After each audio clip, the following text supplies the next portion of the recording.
හරි. තමයි අපි මේ පාඩමේදී කතා කරන්න යන්නේ මේ වීඩියෝ එකේදී කතා කරන්න යන්නේ 11 ශ්‍රේණියේ දරුවන්ගේ 3 වෙනි පාඩම වෙන අන්තර්ජාලය හා විද්‍යුත් තැපෑල කියන මෙන්න මේ ඒකකය පිළිබඳව. ඉතින් මේ ඒකකය ඉතාමත් සරල ඒකකයක්. ඉතින් අපි බලමු මෙන්න මේ කියන 3 වෙනි පාඩම් ඒකකයෙන් ඔයාට මොනවද අවබෝධයක් ගන්න පුළුවන් වෙන්නේ මොනවා ගැනද කියලා. ඉතින් මෙන්න මේ ලිස්ට් එකක් දීලා තියෙනවා. ඔයාට අවබෝධයක් ලබා ගන්න පුළුවන් විස්තර ටිකක් තියෙන. අපි බලමු චුට්ටක් මොනවද මේ කියන්නේ කියලා. පළවෙනි එක තමයි අන්තර්ජාලයේ මෙහෙයුම.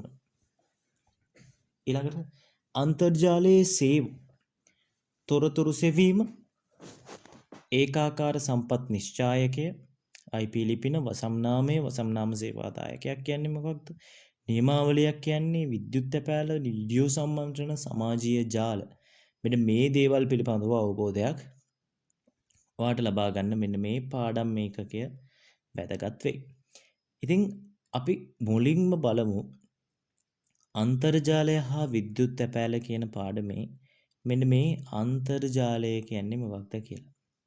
පුතේ වර්තමානයේ වෙද්දී ලෝකයේ වඩාත්ම ජනප්‍රිය වෙච්ච දෙයක් විදියට අපිට අන්තර්ජාලය පෙන්වන්න පුළුවන්.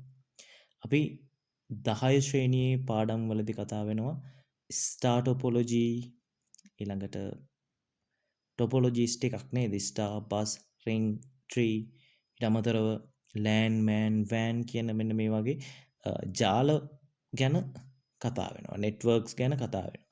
ඉතින් මෙන්න මේ වගේ ලෝකය පුරා ව්‍යාප්ත වෙච්ච පරිගණක ජාලවල එකතුවක් තමයි අන්තර්ජාලය කියලා කියන්නේ.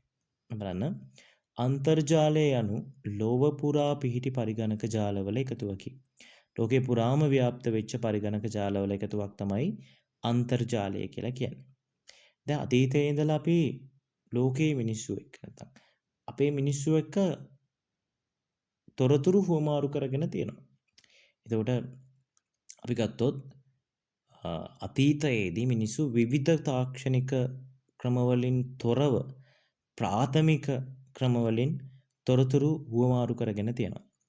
ඉතින් නමුත් වර්තමානයේ වෙද්දී පුතේ අපි ලියුමකින් කවුරු හරි දැනුවත් කරනවට වැඩිය ගොඩක් වෙලාවට සමාජ මාධ්‍ය වගේ මේ අන්තර්ජාලය පාවිච්චි කරලා තොරතුරු හුවමාරුවට තමයි ගොඩක් වෙලාවට අපි වැඩිපුර යොමු වෙන්නේ. ඉතින් අන්තර්ජාලය තමයි පුතේ හින්දා තොරතුරු sannivedanaya කරන්න තියෙන වේගවත්ම ජාලය වෙන්නේ. මේ අන්තර්ජාලය බිහිවීමත් එක්ක බලන්න කියනවා මුළු ලෝකයම විශ්ව ගම්මානයක් වෙලා තියෙනවලු. ඒ කියන්නේ විශ්ව ගම්මානයක් කියන්නේ ළමයි සාමාන්‍යයෙන් අපේ ඕනම රටක ඕනම දෙයක් අපි දන්නවා. අපිට අන්තර්ජාලය හරහා දැනගන්න පුළුවන්.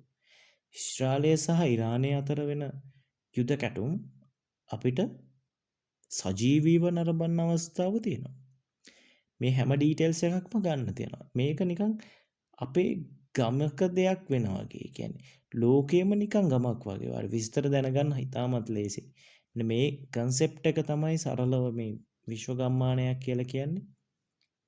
මේ විදිහට බලන්න සුවිශාල මෙහෙවරක් ඉටු කරන අන්තර්ජාලයට තනි හිමිකරුවෙකු නොමැති අතර මේ අන්තර්ජාලයට තනි හිමිකරුවෙක් නැහැ. දැන් අපි විවිධ ආයතන ගත්තොත් ඒ ආයතනවලට ඒ ආයතනවලට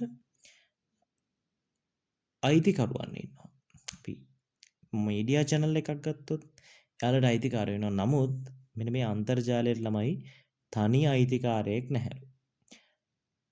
මේක එතකොට කවුද පාලනය කරනවා ඇත්තේ? බලන්න නොමැති අතර මේ වන විට අන්තර්ජාල සමාජය නම් වූ ආදායම් නොලබන සංවිධානයක්. එහෙනම් අන්තර්ජාලය භාවිතයට නැත්නම් පාලන කටයුතු කරන්නේ කවුරුන්ද? අන්තර්ජාල සමාජය කියන ආදායම් නොලබන සංවිධානයක්. මෙයාලා මොනවද කරන්නේ? මගින් අන්තර්ජාල භාවිතය පිළිබඳව ප්‍රතිපත්ති සහ අන්තර්ජාලයේ ක්‍රියාකාරීත්වය පවත්වාගෙන යනු ලබන නියමාවලි පිළිබඳව කටයුතු කරනවා. මෙන්න මේ කියන අන්තර්ජාල සමාජය කියන ආදායම් නොලබන සංවිධානය කරන්නේ මොනවද එහෙනම්? එකක් තමයි ළමයි අන්තර්ජාලයේ ක්‍රියාකාරීත්වය පවත්වාගෙන යනු ලබන නියමාවලි පිළිබඳව කටයුතු කරනවා.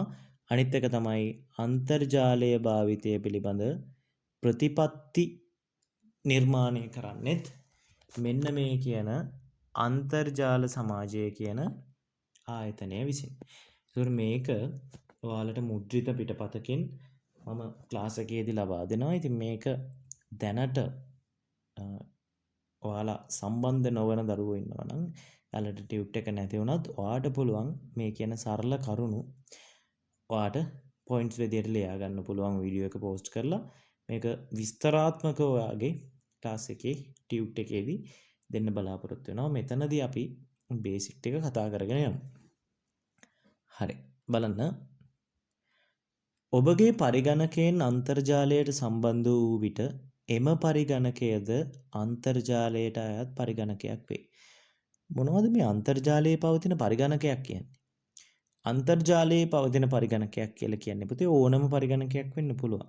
ඔයාගේ පරිගණකය අන්තර්ජාලයට සම්බන්ධ කරද්දී ඔයාගේ පරිගණකය අන්තර්ජාලයට සම්බන්ධිත පරිගණකයක්. මේකත් අන්තර්ජාලයට සම්බන්ධ වෙච්ච පරිගණකයක් බවට පත් වෙනවා.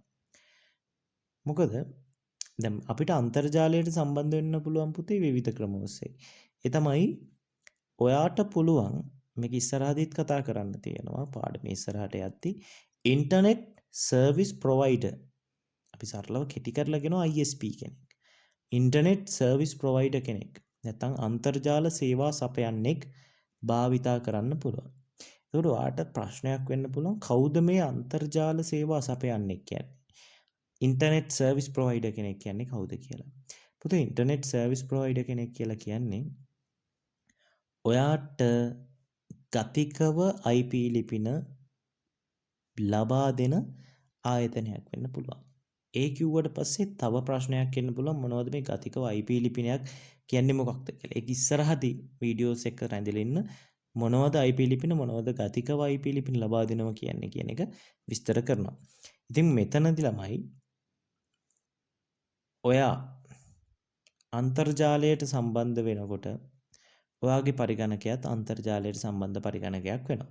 ඉතින් මෙතන අන්තර්ජාල සේවා සපයන්නෙක් වෙන්න පුළුවන් ඩයලොග්, මොබිටෙල්, හච් මේ වගේ ඕනෑම කෙනෙක්. ඔයාට අන්තර්ජාලයට යන්න අවස්ථාව දෙන ඕනෑම කෙනෙක් අන්තර්ජාල සේවා සපයන්නෙක් බවට පත් වෙනවා.